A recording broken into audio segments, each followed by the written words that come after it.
Ladies and gentlemen, there comes a moment in life when silence screams louder than words, when the people you once called your own slowly begin to fade, their promises empty, their laughter fleeting, their support conditional. You are left staring at the walls, wondering why the ones you call friends are the first to disappear.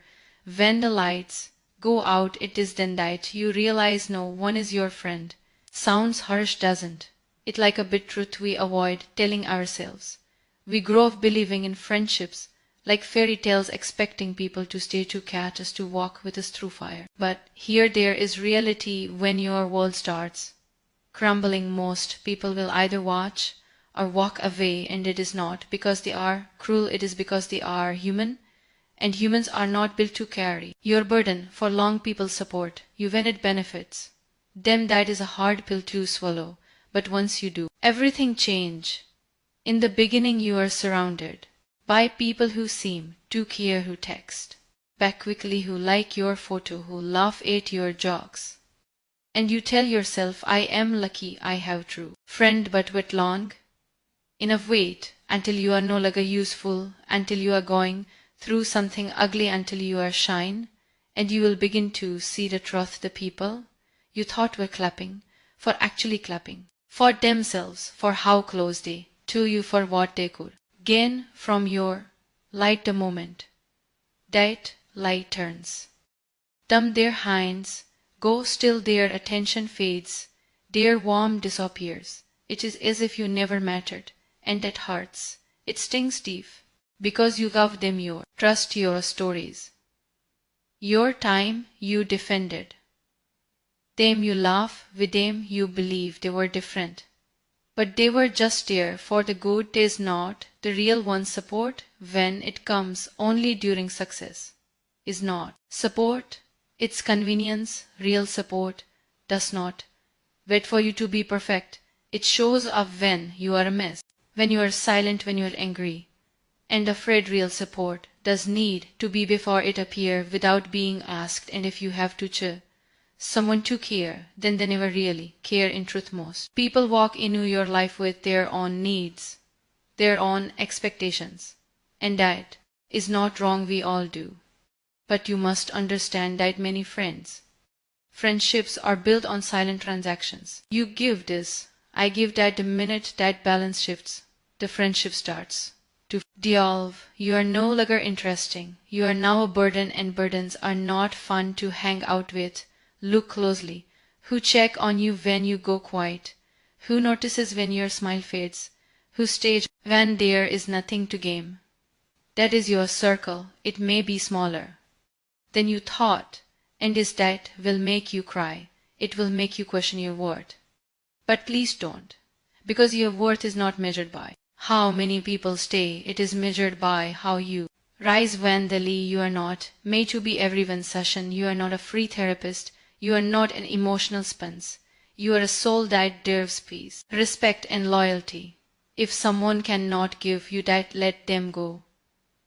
Let them be free to find the next person they can. You turn your pen into powder every time someone leaves you when you need them most. They are doing you a favor. They are revealing their true colors.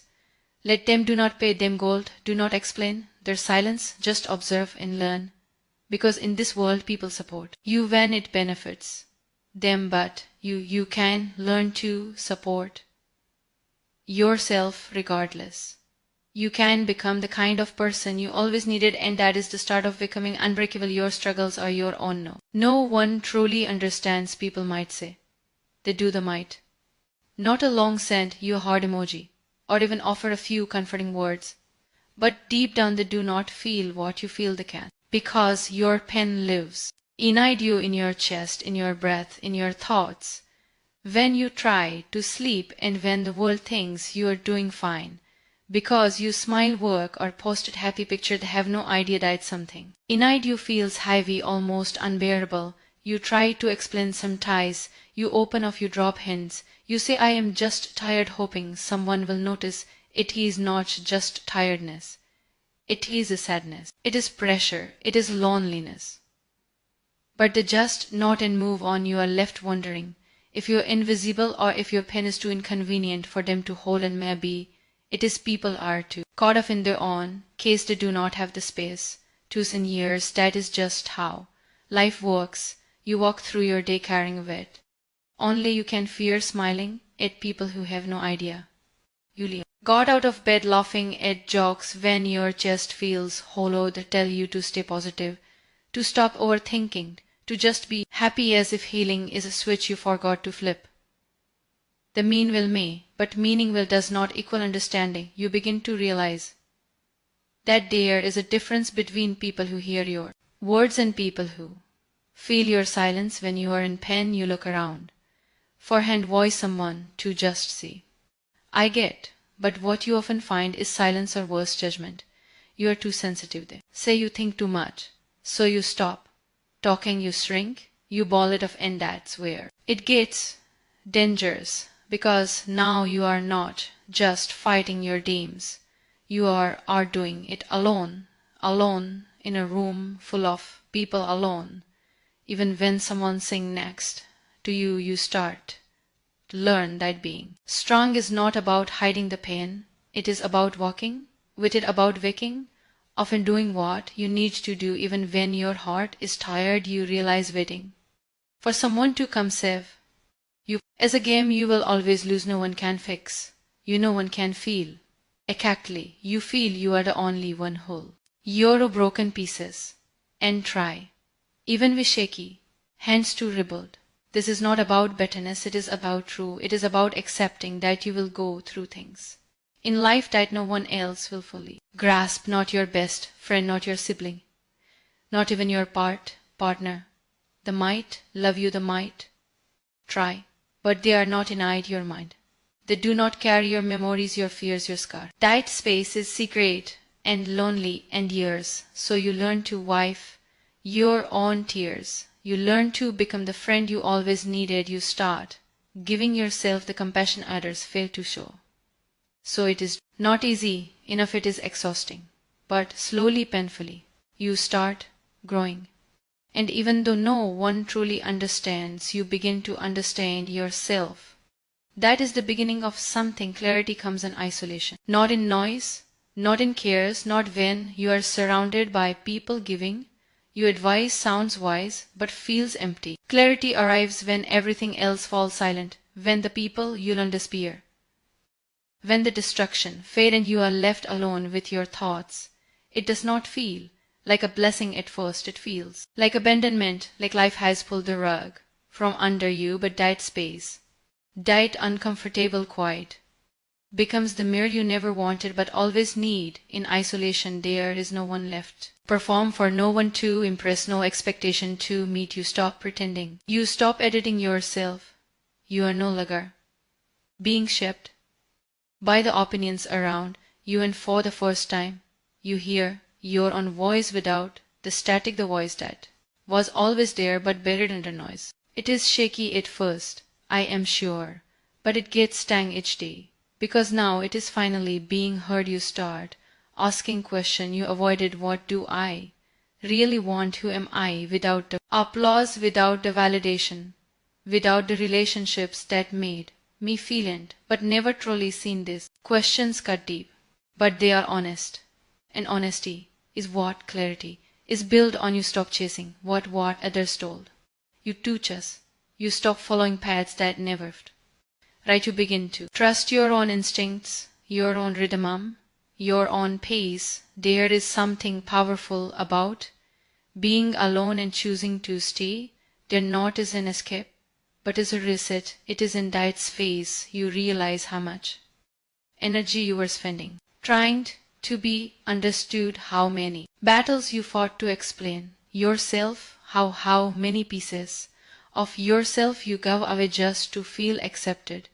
And when no one is left to accept you but yourself, you learn how to give yourself back those pieces slowly. Gentle people often run from isolation because they fear what they will find.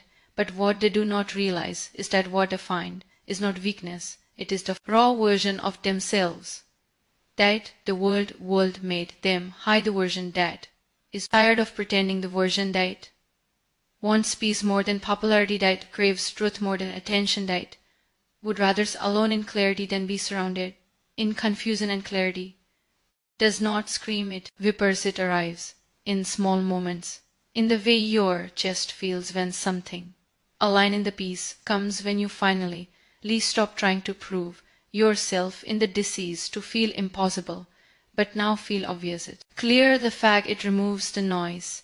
It shows you the truth about people, about patterns, about yourself.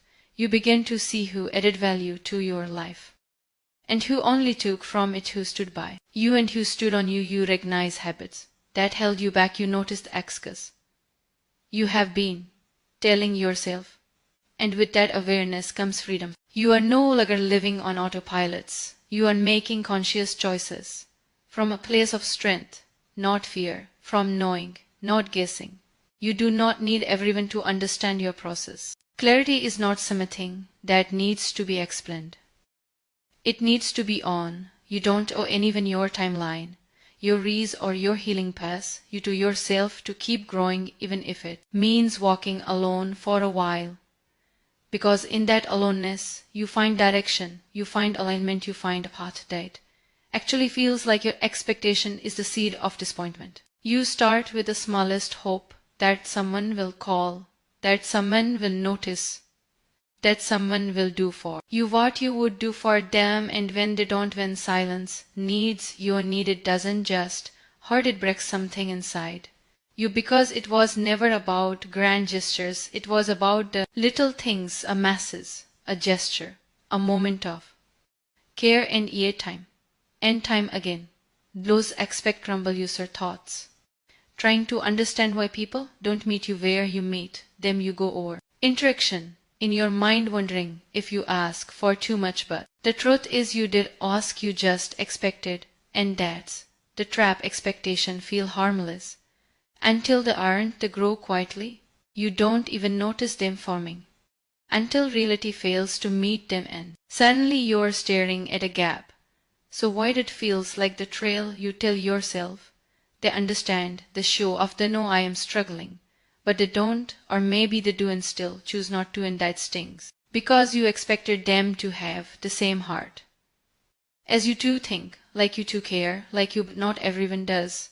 Not everyone can. People love in different ways, and some people don't love at all. They just quit. You start noticing how much of your pain is rooted in a some passion. You assume they remember your big day. You assume they be there when you needed a shoulder. You assume they ask how you are doing when you've been quiet, and when none of that happens, you are left wondering if you matter at all. But maybe that question is the problem, because when you link your value to someone else's action, you give them control over your peace, expectation, love. It's a silent condition you place without realizing, and most people, even the well-meaning ones, will fail you when you start expecting them to fulfill your emotional needs. That doesn't mean the bad people. It means the different people, and difference doesn't always allow you not be what they're capable of giving, and that miss becomes the root of your pain. You try lower your expectations, thinking that will protect your heart, but even then, even when you ask for the bare minimum, some people still fall short, and that's when you realize it's not about lowering the bar. It's about removing the bar altogether, about learning to show for yourself. So fearly shakes you about in a world whose something you no longer feels like disappointment teaches you. It teaches you who is real. It shows you the difference between presence and performance. It breaks your illusions so you can see people clearly. You start recognizing the difference between effort and excuse. You stop chasing clarity, people who've learned peace found people who are inconsistent, peace found in meeting consistency from the wrong people. And yet there is a softness to this lesson, because once you stop expecting, you start appreciate. You see the value in the little things people do without being asked to stop demanding perfection. You stop trying to control outcomes. You learn to flow, to accept, to offend it. Acceptance is not weakness, it's power, because when you stop expecting, you stop being disappointed.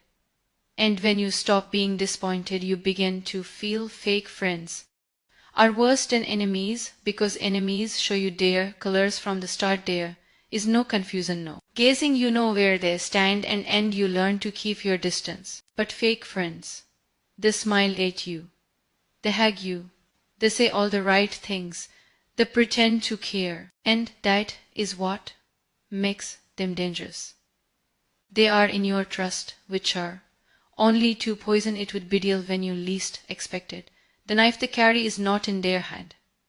It is in their words and their silence. In the moments you needed them, and they disappear there to listen to your secrets, only to whisper them later, who pray you in public and mock you in private, who tell you they love your growth, but flinch when you succeed. Their support is hollow, their loyalty is conditional, and their friendship a performance, one that ends the moment the spite moves away from them and on to you. They envy quietly, commit secretly, and act like they are helping while they are actually holding you back.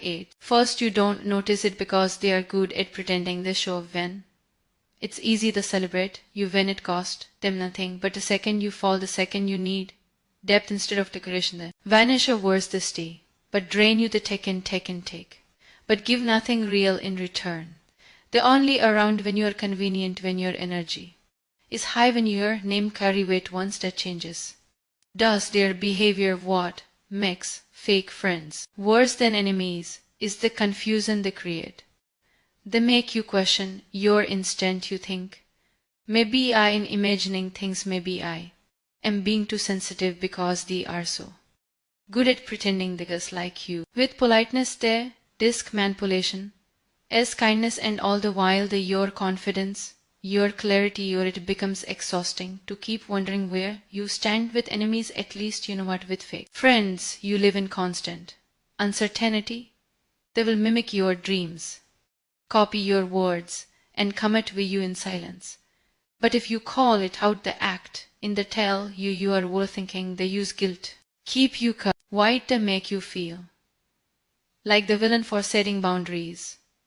And that's how they win, not by overpowering you, but by weakening you from within, by using your trust against you. But then comes the moment you finally see them clearly. Maybe it's betrayal, maybe it's the way they left vendors you, maybe it's how they never clap when you win. Whatever it is, something clicks, the mask slips, and you are then not out of head, out of clarity. You stop explaining yourself, you stop checking their approval, you stop keeping space for people who never respected your presence.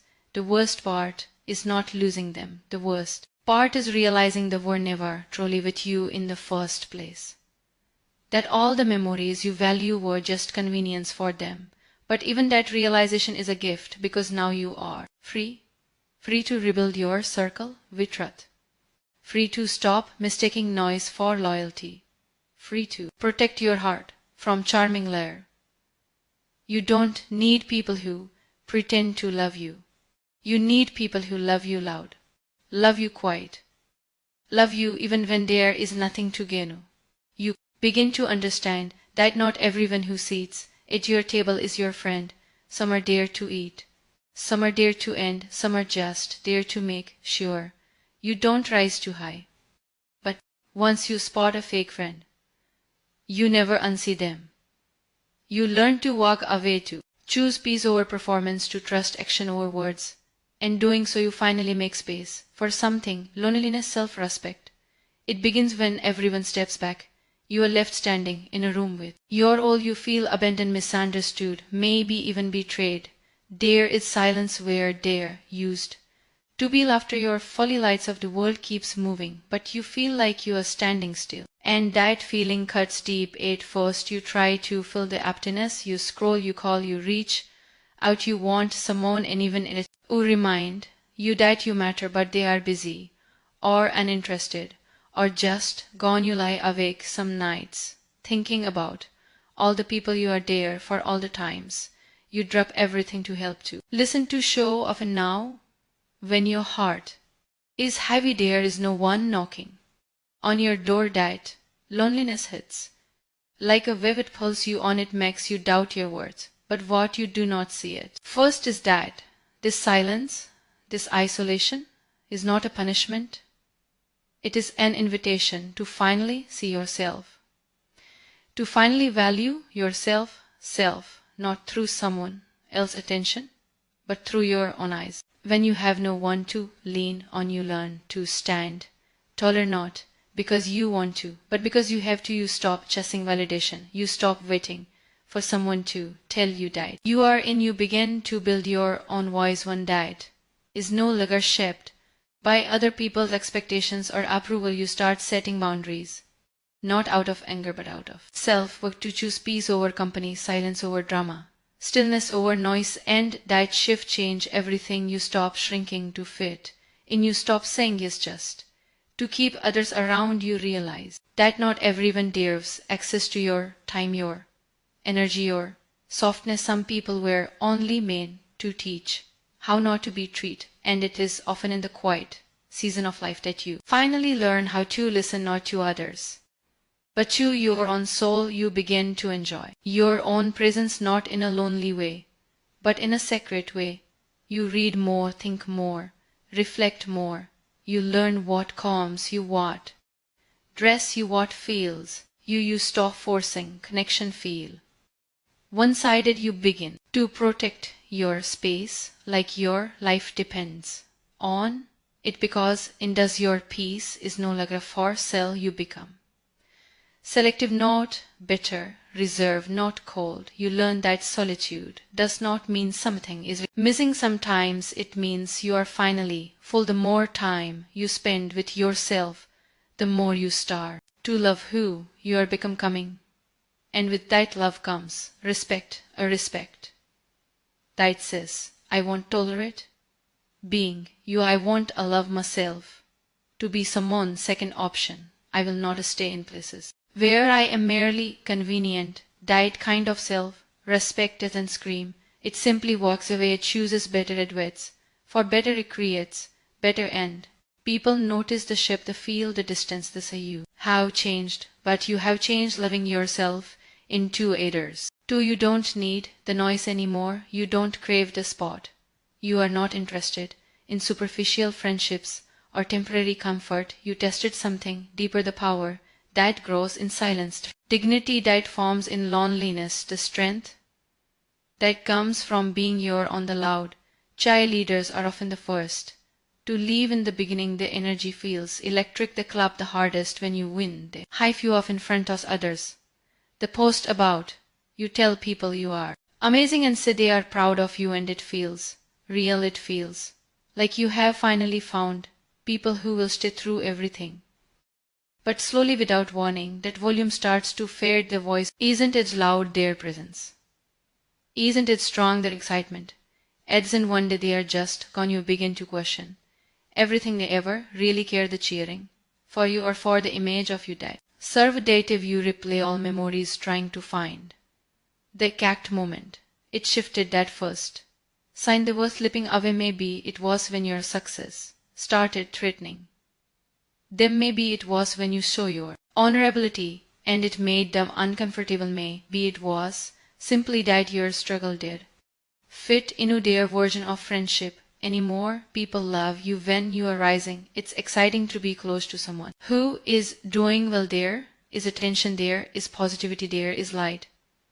But when that light dims, when you start facing obstacles, else when life gets messy, many of those same people go silent. Because clapping is standing beside someone in silence, in pain, in darkness. That requires, and not everyone has it in his heart, breaking to realize that some of your loudest supporters were only ever seasonal. That their energy was real but temporary. That they only loved you when loving you was it. The moment things got hard, they back away slowly, or sometimes all at once. They stop responding, they cancel plans, they say you changed, as if growth is a big deal. But maybe you didn't change. Maybe they just never really saw the real you in the first place. You start to recognize the bad. The ones who praise you publicly are often the same ones who vanish privately. The while your comments disappear from your inbox when you meet them most. It's confusing because their words were genuine ones, or so you thought, but maybe they were never cheering for your soul. Maybe they were cheering for your success, for your shine, for what being around you did for them and when. Doubt no longer, soul may be the wars, and about living, demons about and blaming, soul name. Human nature. People are drawn to the spotlight, to success, to energy that feels good. But when that energy turns into tears, pain, setbacks, they don't know how to handle it too. They don't know how to support without being seen. So they leave, and it hurts not just because you miss them, but because you trusted them. You believe their clubs something deeper. Eventually you stop expecting loyalty, you stop trusting noise, you start noticing the quiet ones that were never made. A big show, but always check in the wood. Don't shout about you online, but show up offline when it matters. Those are your people, the real ones. The wood don't need a front row seat to stay close, but until you learn this, you will face many heart wrecks. You will mistake performance for present. You will confuse excitement for commitment. And that is okay. It's part of rowing. Because every time a loud cheerleader leaves, they teach you something true. Friendship doesn't need a stage, it doesn't need clubs. It just needs someone who stage when everything else falls quiet. The strong people stand alone first, not because they want to, but because they have to. Life does not always give you the of having support. Sometimes you are pushed into solitude, into longs of silent reflection, into a situation where you have no choice but to carry your own end. It is in those moments when no one is watching, when no one is clapping, when no one even knows what you are going through, that your true strength begins to grow. There is something about being alone that strips away all illusions. You stop pretending, you stop performing, you stop waiting for someone to come and save you, because you finally realize that no one is coming. You are it. You are the backup plan. You are the emergency contact. You are the one who has to figure it out. That pressure, that responsibility, it breaks many people. But those who are it become unshakable people of seed is loud, is aggressive, is something external. But real strength is quiet. It's built in the moments when you want to give up, but don't when you want to cry, but choose to keep going when everything in your world is falling apart, and you still manage to get dressed and face the day no one claps. For that no one sees that, but that is where is born. Being alone teaches you to listen to yourself, not the version of you others created, but the real you, the one who knows what hurts, what heals, what matters. You begin to trust your own decisions. You stop needing constant advice. You stop looking for validation because you have already been through the fire, and you walk out of it on your own. There is a quiet pride in that, at the dignity that cannot be taken away. The people who seem the calmest, the most grounded, the most confident, they didn't get that way by accident. They earned it through tears. No one saw through battles. No one helped them fight. They learned to rely on themselves because they had no other option, and in doing so they discovered a level of self-belief that cannot be shaken by rejection, by loss, by failure. They already face word standing alone forces you to confront your fear. You learn that pain does not last forever, that healing is not linear, that you can feel broken and still move forward. You learn to enjoy your own company, to create peace in your environment, to protect your energy. You start letting go of people who drain, even if you once loved them deeply, because now you respect yourself too much to be surrounded by anything less than genuine. And once you stood alone, really stood alone, not just physically, but emotionally, something changes. You are no longer afraid of silence. You are no longer desperate for company. You are no longer willing to beg for support. You understand your value. You know what you bring to the table, and that changes the way you let people treat you. Strength built in solitude is a different kind of power. It does not need applause. It does not seek approval. It just is. It walks in rooms with quiet confidence. It doesn't commit. It doesn't compare. It simply shows up whole, unbothered, unshakable. And people feel it even if they cannot explain it, even if they don't understand. It comes. But because you become stood alone for.